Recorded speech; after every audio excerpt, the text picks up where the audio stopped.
Welcome back to another episode of Dynasty Decisions, where we break down your Dynasty fantasy football rosters, talk about whether or not you're ready to compete, rebuild, so on and so forth, go through some trades that you guys have as well. Should be a lot of fun. We got 5 teams to get through today. Of course, if you guys want your team broken down, promo code FSE users over on Flock Fantasy is how you do it. If you've been waiting a while to get a team review voucher, drop your username down below. And of course, you can purchase a team review and skip the line entirely. And promo code FSE users get a discount when they do so. So let's get into the first team here, which is from Boot4186. He said, hey guys, just did a startup this weekend and he's ranked third. Should he try and compete or punt to next year and create kind of like a dominant roster? He said he punted running backs in the draft and went with the value. So let's go is the team that you guys can see here. Drake May, yeah, literally. Drake May, Dak Prescott, JJ McCarthy. This is the Danny quarterback squad if I've ever seen one here. I'm going to make us a little bit smaller so you can see a little bit better. Chuba Hubbard, James Conner, Aaron Jones, bunch of competitive running backs, strong wide receiver core as well, with George Kittle, David Njoku is like the Corey tight end core there. What are you looking at with this team in terms of how he came out of the startup? For coming out of the startup, I think he actually did a really good job accumulating value. You're able to build out strength at your quarterback, your wide receiver, your tight end core. I believe the reason, so it actually says you're second because I believe you're using our rankings, which we're even higher on than the third valuation you gave yourself, because I'm assuming that would probably be based on the consensus.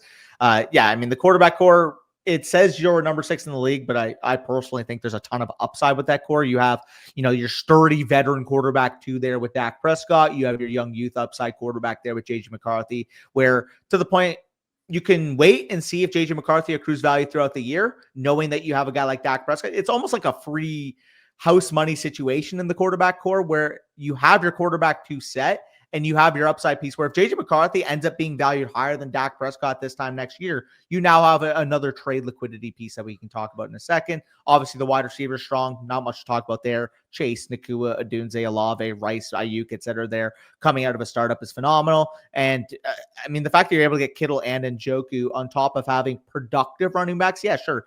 Is there going to be a ways to be made to add to your running back core, especially from a youth perspective going forward? Yes. But having guys like Hubbard, Connor, Aaron Jones that can give you production right now, knowing how your wide receivers, tight ends, and quarterbacks are structured from a sustainability standpoint, gravy. You have what, 2 2s, 2 3s there on top?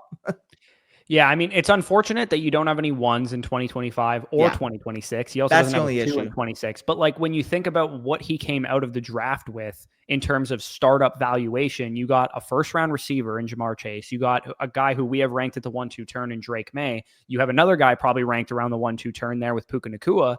And then, Odunze and McCarthy and Prescott, Olave, Rashee Rice, Ayuk, like all those guys just solid, 3rd to 6th round valued assets.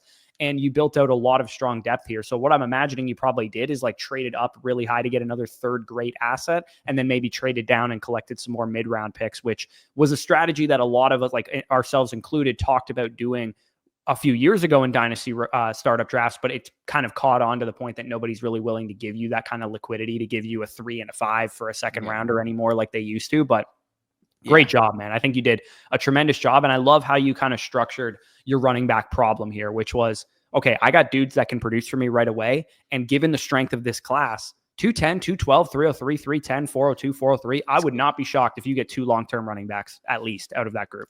Yep, I agree there. On top of that, like you did mention, obviously, like it would be nice if you had your 1st and 2nd here, but I'm assuming you use that 1st and 2nd, like Corey said, to try to get aggressive, because otherwise, how do you get, in our opinion, 2 first-round startup assets and another top 15 one there with Puka Nacua?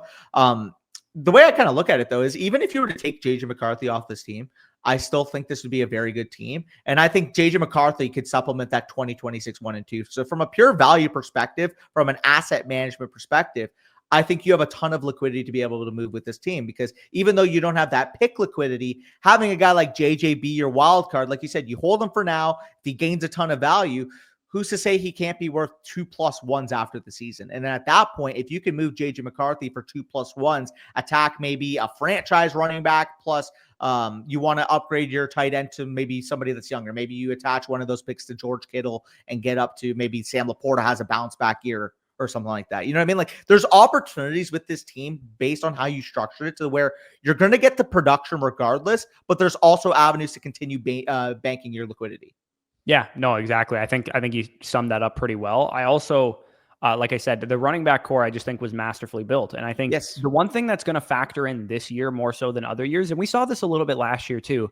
There's going to be long-term running backs in this class that slide a little bit more because there's not an immediate production window. And what I mean by this is, like, let's say Dylan Sampson goes to the Houston Texans. People are going to look at the short-term projection and say that Joe Mixon is there, but long-term wise, he might end up being a great option. We saw that last year with like Blake Corum and Marshawn Lloyd and, some of those Jalen Wright, some of those guys who weren't really going to be great short-term projections. And I think where you're picking 210, 212, 303, 310, you might get a sliding value on, let's say, the Vikings draft a running back in round 3 to back up Aaron Jones and Jordan Mason, who's not going to be super heavily involved year 1, but probably a long-term fixture for them. The way that, like I said, Corum, Lloyd, we saw with Tank Bigsby his year, he was coming out.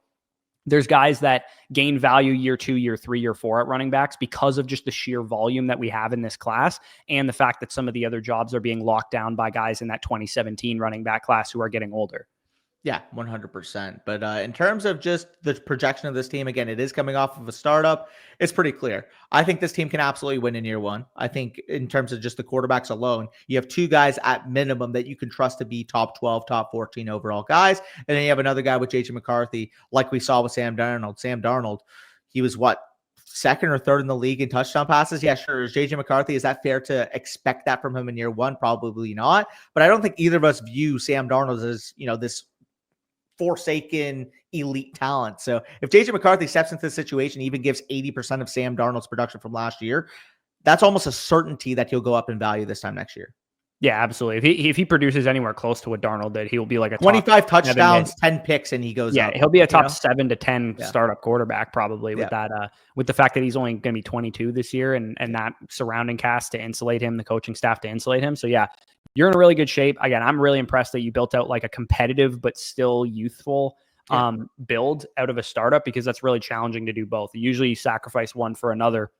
Out of a startup, the only way you get these monster teams is, year 2, year 3, year 4 of the league. So I really love what you did. We could probably move on to the next team here, which is from an old classic, Gingerale, someone who obviously submits a lot to Dynasty decisions. This team that you guys can see, it looks like Flet is in the league. I think you're in the league as well. That's mine and Flet's team, which you can tell by the value bar. Yeah, so Danny's and Flet's team is obviously an absolute monster, as you guys can see that. But I remember him in the question saying that he wanted more of my take on it because you're in the league. But he built out a strong team so far as well. Another 2 quarterback, 10 team league here. Justin Herbert, Trevor Lawrence, not Zach Wilson. And my eyes just immediately drawn to him. Bryce Young, Breece Hall, Josh Jacobs, Tyrone Tracy, Marvin Harrison, so on and so forth. You guys can see the team there. Again, maybe lacking like one more stud factor, but good news is you got the 101 and the 102 this year and the 108 this year to be able to add some stud factor. I mean, you add Ted McMillan to this wide receiver core, Travis Hunter to this wide receiver core, and Ashton Genty to the running back core, and then a Mecca Igbuka or whatever at 108. Like, you're going to be in really good shape here. And at that 202, I mean, given your tight end core, it's good. Like, I wouldn't even say it's a bad tight end core. Dalton Kincaid, Isaiah Likely, and Evan Ingram. But at 202, it's a 10-team league. That's actually the 112. You're probably going to have an opportunity to add Colston Loveland or Tyler Warren to this team too. So there's another team in the league. If you scroll up one spot that has the 201, I don't know where we're going to go with it, but if also too, keep in mind, 10-man start 9 league, by the way. So that's technically the 111, and then the 112 would be the 202, right? Like in terms of like equivalent. But we do actually have his 201. So can't really reveal too much in terms of our plans there. Hint, hint, nudge. Our plan is just going to be taking whoever's the best available with this team. Yeah, and I mean, you're not going to probably take Warren or Loveland, given that you have Laporta and Pitts and Ferguson. So I do think addressing the tight end position could be a decent option for AJ with that pick. I would just be happy to roster this team in general, to be honest. I think it came out really solid. He did say he made a trade recently where he traded away Jordan Addison for Josh Jacobs and Evan Ingram. So initially when he submitted this team, he had Jordan Addison at wide receiver and no Ingram and Jacobs. He said he did it for production. He thinks he can win.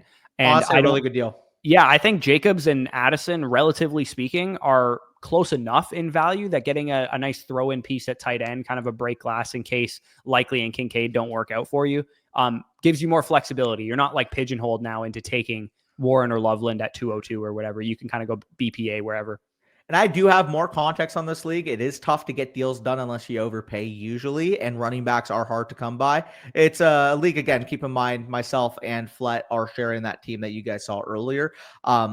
It's a different dynamic because it's not like an FSC audience. It's a bunch of AJ's friends as well. So like there's different valuations across the league. So definitely what we've noticed though is like if you do want a top stud, it will cost a premium. However, that would be my biggest advice with this team. You have a 10-team start 9 league. You already have as much depth as you possibly could want, and you have 3 1s and an early 2 this year. So, I mean, AJ already mentioned a deal potentially with AJ Brown. I mean, technically speaking, I should be biased because I'm in this league, but I will say it from a pure advice standpoint because that is our job. I would take that AJ Brown deal, and I would keep making deals like that because you have way too many assets for a 10-team start 9, brother. Get digging down. Yeah, so the deal that Danny's referring to is on the table right now for him. He would get A.J. Brown in 207 for Jalen Waddle in 202, which, again, it's a 10-team league. That's essentially the 112 and the 205 in a 12-team league that he'd be dealing. But, yeah, A.J. Brown's enough of an upgrade production-wise. Yep. You're in a – now that you've made this Jacobs trade especially, you're in a productive, competitive window there, and I'm totally cool making that deal. He also has Terry McLaurin, Mike Evans, and Kelsey on the table for him. Obviously players that he doesn't currently roster, for Cedric Tillman, 202 and a 26-1. So I don't know. Let's break this down. Terry McLaurin and a late projected 26-1 is probably give or take a wash, I would say, given that, I mean, it is a 10-team league, so it's a top 10 pick still. AJ, if you want to make that deal instead of the AJ Brown one, I'd really appreciate it as a competitor in your league. Yeah, like, I don't know. What are your thoughts on that deal? Because to me, it almost feels a bit redundant. Like, I don't know if it's a start 9 league. Like, you already, like, if you make that trade. It's a bunch of junk. Hypothetically, it's not a bunch of junk. Terry McLaurin, Mike Evans, and Kelsey. From a value perspective, it's a bunch of junk in a 10-man start 9 league. Like, yeah, exactly. Production-wise, like, they'll give you productive weeks, but you don't need a bunch of, wide receiver 2s and 30-year-olds. No, like, you have the assets. Go have fun. For me personally, I'm biased. I would love you to throw your 2026 one. I'd love you to throw your 202 at that deal instead of an actual one that makes your team better. But hey, if you want to do that and you want to get rid of those assets, I can't complain as a competitor. Yeah, like I think all you're accomplishing with that trade is you're making your start-sit decisions harder every Sunday, where you're going to be like, oh, do I start Terry McLaurin or Marvin Harrison this week? Look at me with a straight face and telling me you have confidence making a decision between picking Kelsey versus Likely versus Kincaid in your lineup on a week-to-week basis. At this point in Kelsey's career, yeah, you're probably at that point. If you wanted to trade for Kelsey because he costs you nothing because the manager just wants like a 307, okay, sure. Yeah, whatever. That would be one thing, but I think all you're really doing in a start 9 league is just adding depth, which I don't think you need, because as of right now in a start 9 league, you're going to have Hall and Jacobs in your starting running back slots. You're going to have Harrison, Smith and Jigba, Zay Flowers, AJ Brown. Once you make that Jalen Waddle trade as your, that's 7-8 plus a tight end. You're going to only be starting one of Josh Downs, Cedric Tillman, Tyrone Tracy. It's like, yeah, Mike Evans and Terry McLaurin maybe upgrade those guys marginally. He also has the 101, the 102, and the 108. Yeah, literally. I didn't even mention that Genty's going to be in his lineup every single week. 102 and 108 might be in his lineup every single week. My one thing that sticks out to me as a move that I would consider making is that if Travis Hunter plays cornerback and the 102 is the asset that you have, obviously you'd be probably gearing towards Tet McMillan or Amarian Hampton. I would be very much comfortable with trying to see how much on top of 102 you can pay for like Jamar Chase or Justin Jefferson or CeeDee Lamb or Puka Nacua or something like that. Because as much as, let's say, Hunter's not the 102, McMillan or Hampton would help your team. I would rather go get a proven stud given where you're at right now, because let's say you take McMillan, he's not going to produce at the level that you need him to produce for a contending team right away. Why not pay 102 plus your 26-1 for Jamar Chase? Yeah, because I mean, he's not going to get Jamar Chase. I'll tell you that. Well, he's on your team, but like, let's say it's one of those top receivers. It's Brian Thomas, Malik Neighbors, Justin Jefferson, CeeDee Lamb, somebody like that. Yeah, I had to throw the troll in, but that AJ, you're a smart guy. You know Dynasty. Go up to the My Team's analyzer. Every one of your moves should be in chasing mine and Flet's team. Because quite frankly, your team is much better, like substantially better than everybody else in the league. So to me, you're at the point right now where your team is stacked and better than 8 of the teams in the league, and you are trying to get back to where me and Flet are. Because, I mean, we won the championship. Obviously, we have a really good team. I think your team can get there if you keep going out. Like, yeah, we got the Deadpool over there with Jahmyr Gibbs. Obviously, he's very high on Jahmyr Gibbs. So, I mean, good luck. Also, shout out Slasquatch, by the way. He took one of the orphans in this league. Yeah, Nico is a good trade target. I mean, this is the AJ Brown man. Slat Squatch will absolutely tear it down if he needs to. So if you want to get some contending assets, shout out Slats, by the way. I know both of you guys are watching this right now. Let's coordinate a trade through DD. Gingerale, AJ, I know you're watching this. Josh, Slat Squatch, I know you're watching this. It's time. Take that what is it? The 202 that he was going to give him in that trade. Go Jalen Waddle in the 102 for Nico Collins and AJ Brown, and maybe he has to throw something on top of Jalen Waddle in the 102 to get that done. If you want to tear it down, and hell, maybe you don't want Jalen Waddle because he's a little bit older still, but you're clearly interested in Jalen. Yeah, maybe it costs Waddle the 102 and the 202, and you get Brown and Collins. You know what I mean? Yeah. Get some stud production on this team. Again, we could probably move on. It's pretty straightforward what your path is. Just go upgrade to some studs there. Jason, who we did a buy, sell, hold report, or Danny did a buy, sell, hold report. I have it pulled up. So when we go through some of the options, I'll actually reference some of the options that I brought up in the buy, sell, hold. Again, shout out Jason, was able to make that out for him. Yep. So we got a buffering here is the name of his team. It is not currently buffering. 2 quarterback, 10-team league here. Herbert, Stroud, Nix, set at quarterback. Running back, it's James Cook and a bunch of slappies. Wide receiver, Malik Neighbors, St. Brown, JSN, T. Higgins, Zay Flowers. Maybe a little bit of depth concern there, but it is a start 9 league, so you're probably fine with those guys. David Njoku, Pat Freiermuth, that's like the classic Bush tight end core as well. 102, 202, 204, 302 in addition to these picks. So, I mean, it's pretty clear that the path is spend your rookie picks on running back because given the strength of the class, it's a 10-team league. So that 102 obviously going to be potentially a running back. And then 202, 204 are actually 112 and 202 in a 12-team league. So you might actually have a chance of getting like Caleb Johnson or something at 202. And then at 204, you take, Scadaboo or somebody who has a great landing spot in draft capital. I mean, this seems like pretty cut and dry to me. The only thing I would suggest is how much more on top of 102 do you need to get to Genty? That would be the thing that I would say. It's funny because when I wrote out his buy, sell, hold, I wrote out the 5 areas for the players to buy section as top running back anchor, quarterback 1 upgrade. We'll talk about potentially in a second. Trade up in the first, cheap quarterback 3 if you do sell at one of your 3 quarterbacks, which again we will talk about in a second, and cheap running back depth. The first and foremost, like I said, top running back anchor.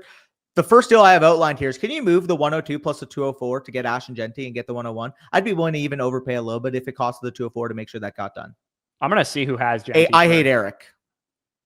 Okay. I hate Eric. His team sucks. That's why Yeah. I mean, I don't know what he thinks of his team, right? Because some people are delusional. And this if he thinks that team is good, he's loony. Right. But like sometimes you're right, though.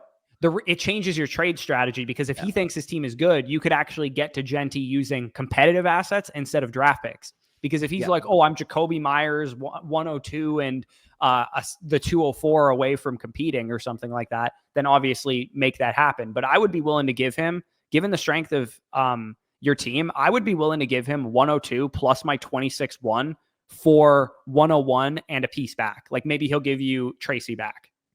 Yeah, I mean, like try to do it without giving up a 1. Like I would definitely try to do it with either of the 2s. I would even rather do the 202 if it got it done because you have the 202 and the 204. The other thing I do have listed here is I do like James Cook, but with all the negativity surrounding Breece Hall right now, if you go to Sutton My Face, pause. If he's wary about Breece Hall and he has the 103 here, would some type of move involving James Cook plus the 102 for Breece Hall and the 103 be attainable?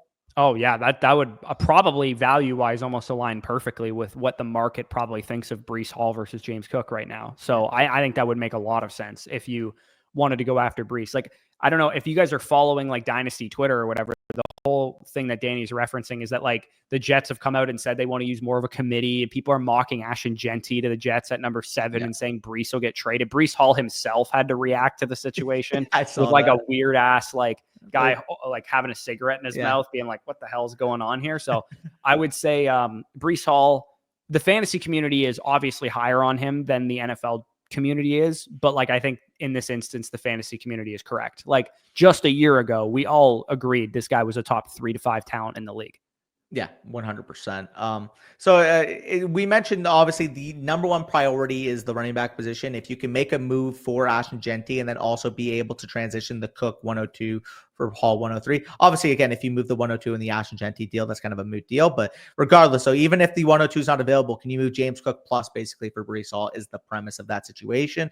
The other one here is you have 3 extremely high valued quarterbacks. I'm absolutely selling one. And I'm even potentially trying to get my running back with that deal. Can you move Bo Nix plus the 202 or 204 for Bijan Robinson?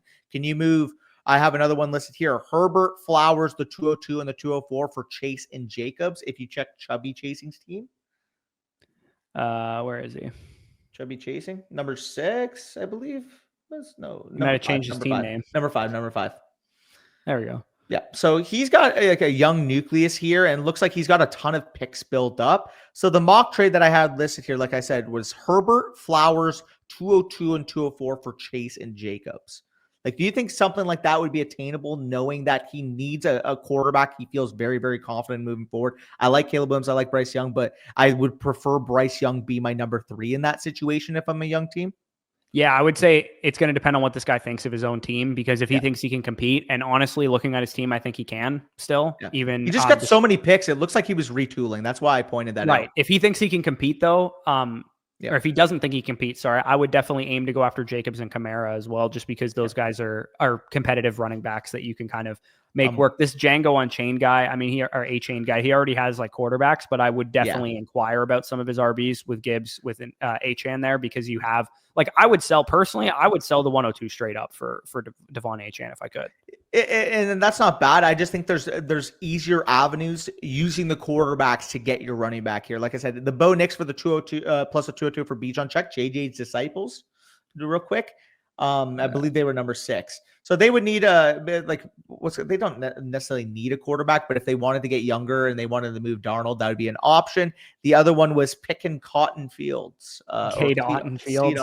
Yeah, that's quite the name. He's got a bunch of volatility at quarterback, really, across the board. Other than Dak, I mean, Fields, Stafford, Rodgers, not really something he'll feel great about. Can you make a move involving, I have listed here, Bo Nix plus the 302 for Saquon Barkley and Justin Fields?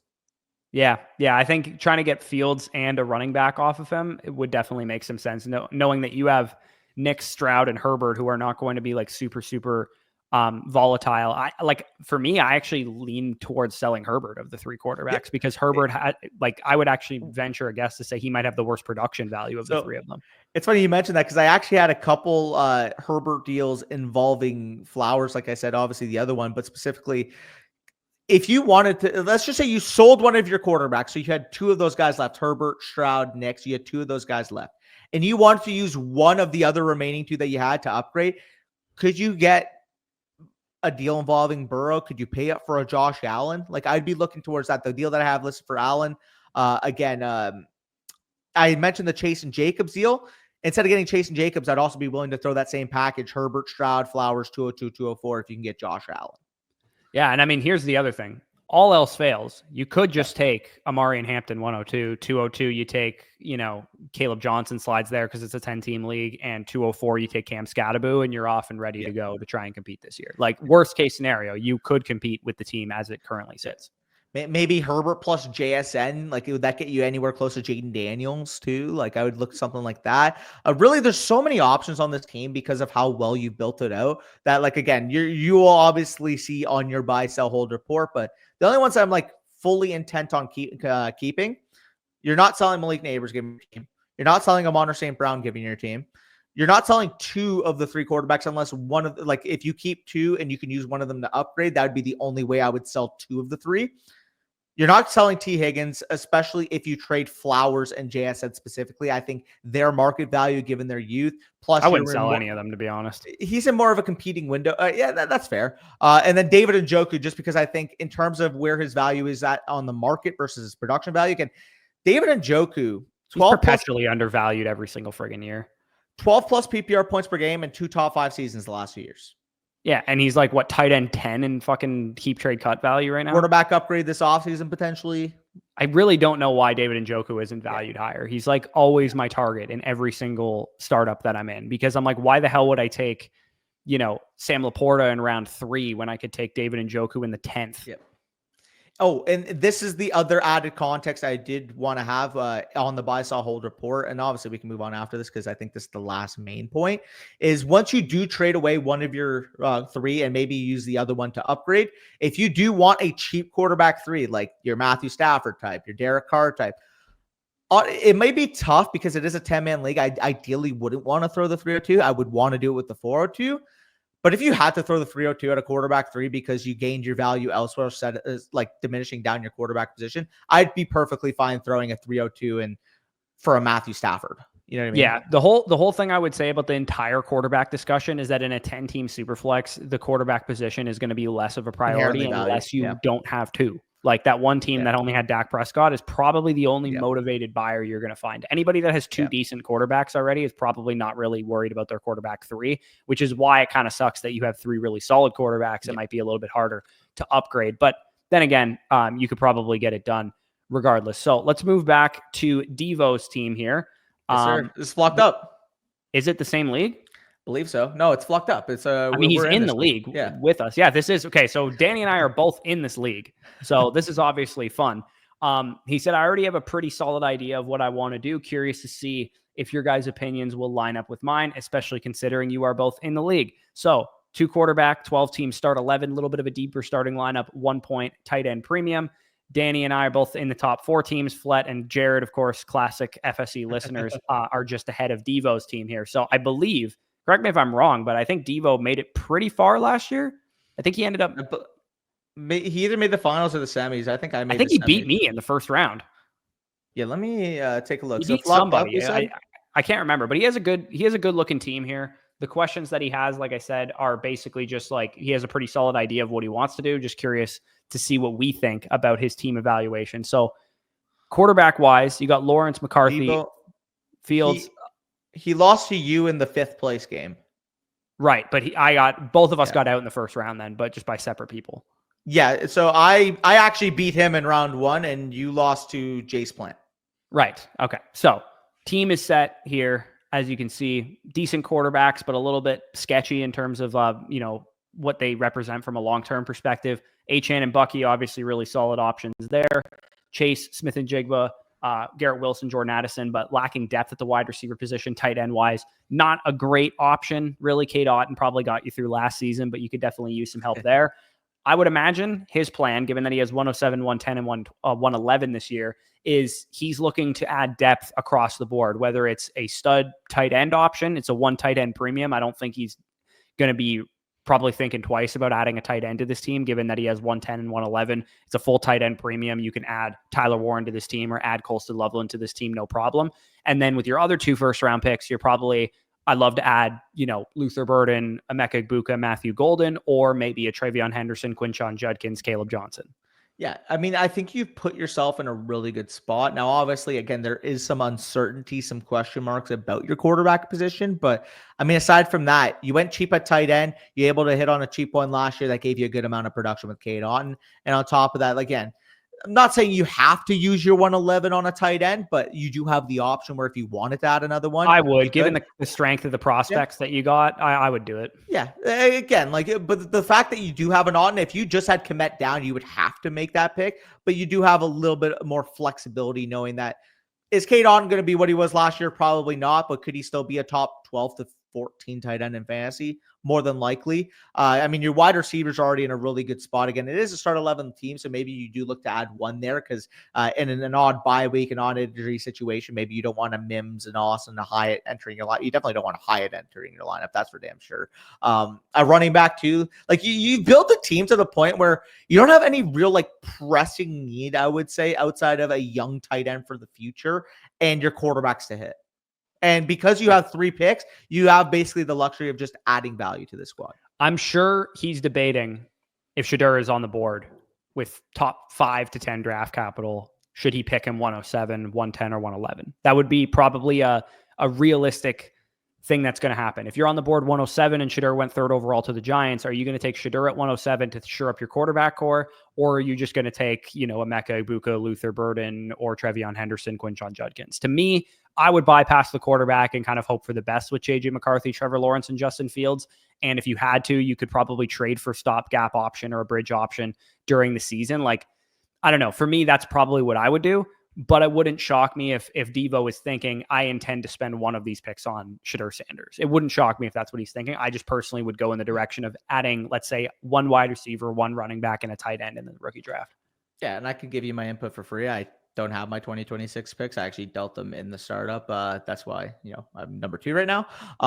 Anyways, it was subtle flex. I don't know why I had to add that part. That was absolutely unrelated to everything. I was saying, like, because I don't have the 2026 picks, I personally, I will give you this. I wouldn't take Shedeur there, but hey, I would personally feel comfortable in your spot, just running it back with the 2 quarterbacks and taking value at the strong positions in this class, which aren't quarterback.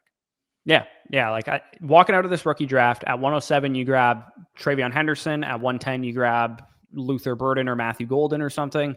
And then at 111, you grab Colston Loveland because he went to the Broncos or something like that, or the Chargers. Like, yeah, I'd feel pretty good about this team. I'm actually curious what my team looks like in this one. Yeah, I'm more of a competitive team that I've built out here. I have an extra quarterback in a second too.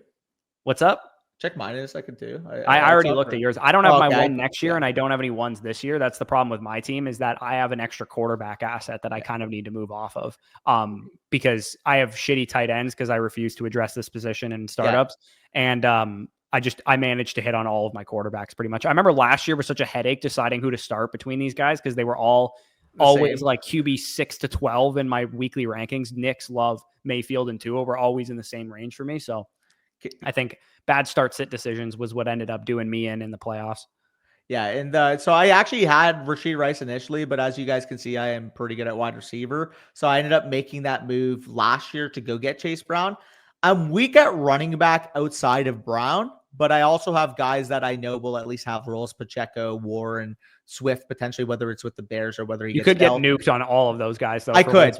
Yeah, there's definitely a lot of volatility with my running back core, and on top of that, having Anthony Richardson fall flat in his face wasn't great. Well, we have both Colts quarterbacks now, though, which is nice. Yeah, facts. Did I draft Dak, or how did I get Dak? I think you probably drafted him knowing you, but you can trade for Kyron from me if you want. Yeah, I know that. Yeah. Anyways, Devo, your team's in good shape. I think you should have a nice plan going into the season. I got it now. Jace drafted Dak. I got Dak in the season. It's so hilarious that this specific guy was involved, but I got Dak in exchange for Geno and Khalil Shakir. That is funny. That is also how did you do that? That's kind of Dak got hurt. Yeah, it's still kind of a shit trade overall for Jace Plant there. Anyways, let's get to the last team here, which is from MwMclean. He's in our newest listener league. I don't believe this team is of that, though. No, it is not. It's not. I believe this is one of the only 12 teamers that we're talking about, in addition to the team that we just talked about as well. MwMclean, right smack dab in the middle there. Yep. Jalen Hurts, Justin Herbert. Obviously, that's going to do you well in a 2-quarterback league. A little bit weak at running back with Chase Brown and some guys there. Wide receiver definitely lacking a stud or two. And then tight end is also a Bush classic: Dallas Goedert, Michael Mayer. 106, 107, 207, 209, 301, 304, 307, 407, and then an extra 2 next year. I mean, here's the staunch reality of what you have here is you need to get your studs in this year's rookie class. Thankfully, you have a number of good picks that are going to be in nice honeypots that, let's say 106, 107, you're able to grab Emeka Egbuka and Travion Henderson or something like that. That's going to upgrade your team across the board. 207, 209, 301, 304, 307. Let's say you hit on 2 of those picks and they turn into like RB2 value production piece for you and wide receiver 3 value production piece for you. That's going to feel pretty good as well. So I would say you're in a pretty good shape to be able to reload this team, but you're going to have to draft really well. Not to mention, it's a good tight end class. I would definitely venture into that position group as well, because Dallas Goedert and Michael Mayer are probably best served as your tight end 2 and 3 as opposed to your 1 and 2. Okay, so like a 304 type on like a Mason Taylor or like that would make some sense. Like I don't think I'd go crazy and take Warren or something 107, but in a half tight end premium, you could get me there on like, Harold Fannin goes round 2 to a good landing spot and you take him 209, or Mason Taylor went in the second round to the Colts and you could take him 301 or something like that. Yeah. I do agree. The only issue I do see, because I do think for the most part, your needs themselves should be met with the amount of pure draft capital that you have. The issue that I have with this team is the number of green values. And when we refer to green values, we're talking about, if you guys see next to the players' names, you kind of see they're the staple assets in Dynasty. So obviously your Hurts or Herbert, they're going to be staple top 2-round startup picks.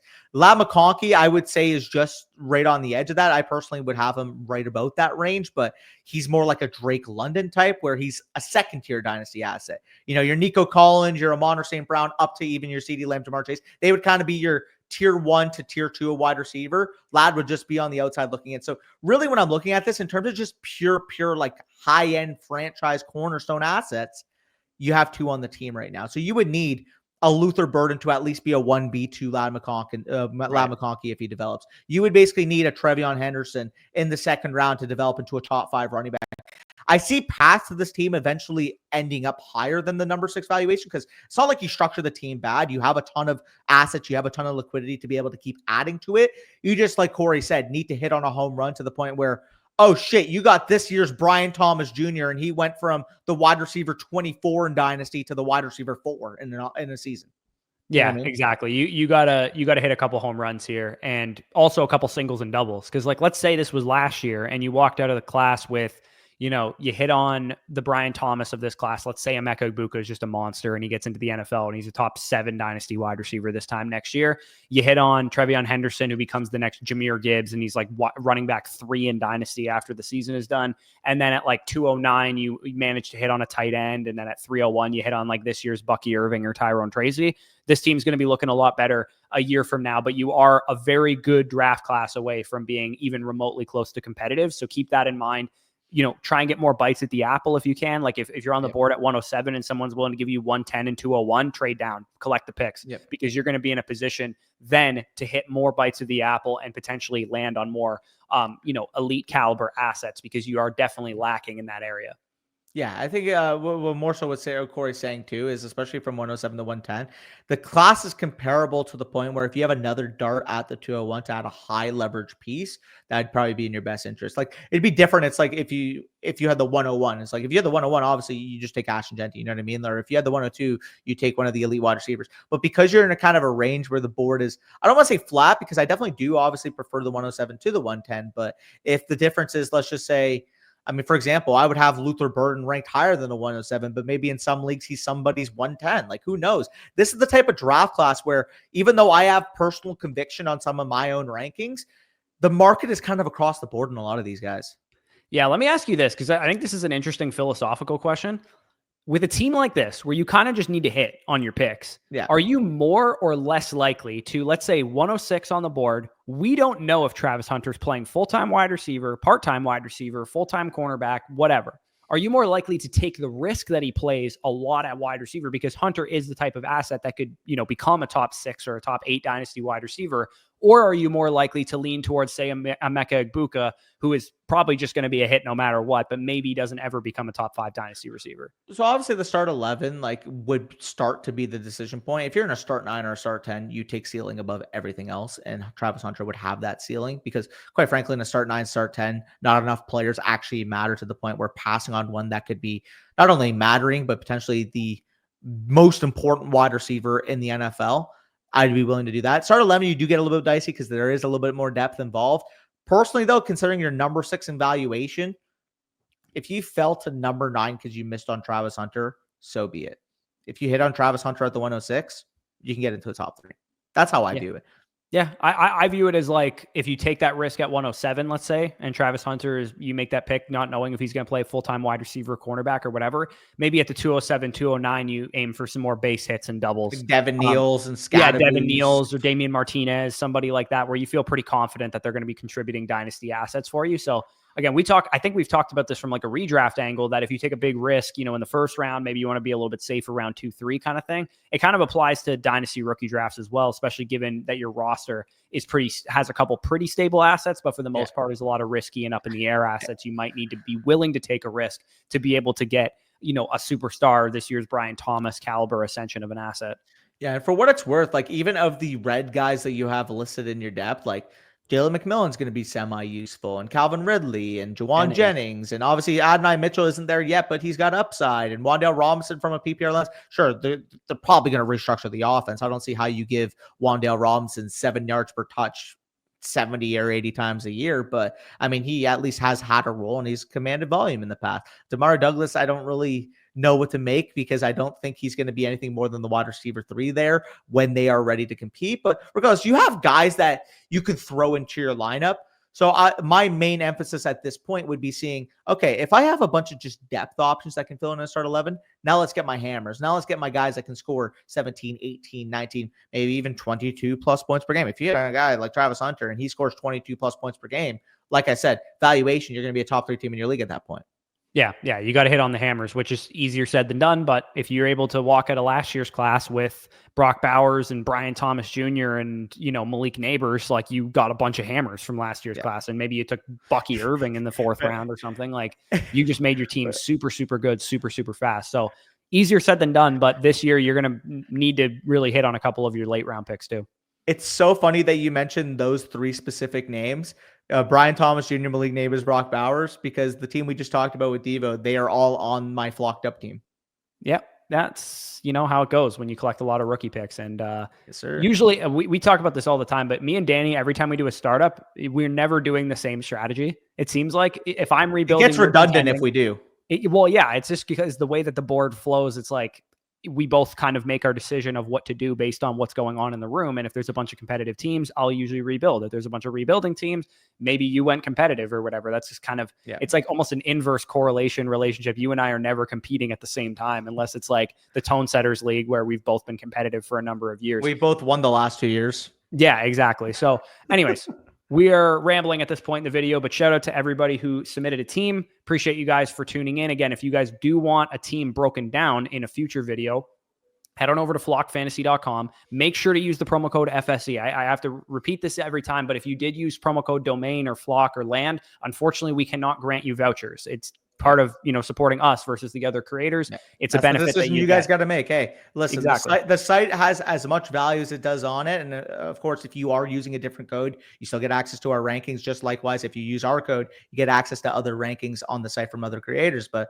there's a reason that we are all doing our own thing on the website. That's the only decision you got to make, because I'll tell you right now, once you make that decision, regardless of what direction you go, obviously we'd prefer you if you guys go with FSC. You're getting a ton of value regardless. Yeah, exactly. So you get all of our bonus stuff, but there's specific benefits, this one being one of them, that you get from us versus the other creators. So definitely make sure you use code FSE before you comment down below, this is my username. Can you grant me a voucher or whatever? And of course, if you do want to just submit your team for review, we'll cover you in the next episode. Or if it's too long before our next episode, we'll just cover you in a personalized, Dynasty Decisions episode that we send to you. So check that out if you guys are interested. Of course, Flock Fantasy also has version 2 of our draft guide live now, 65 plus players, comps, strengths, weaknesses, everything broken down. Dynasty Decisions priority is, of course, the main thing that you get, but you do also get our rankings, like Danny mentioned. You get our rookie rankings, Dynasty Superflex, 1 quarterback. Prospects tab is undergoing a huge update next week, or early next week, late this week, with all the pro day updates, all the combine updates, the new, FSE grades that have been put into there. And of course, the tight end prospect model is almost finished as well. That'll be ready probably by the time Danny and I get back from New York, which will be later this month, just before the NFL draft. So hopefully you guys are all excited for that type of content. Comment down below your thoughts, like, subscribe, all that good stuff. But with that being said, peace out, and we'll talk to you soon.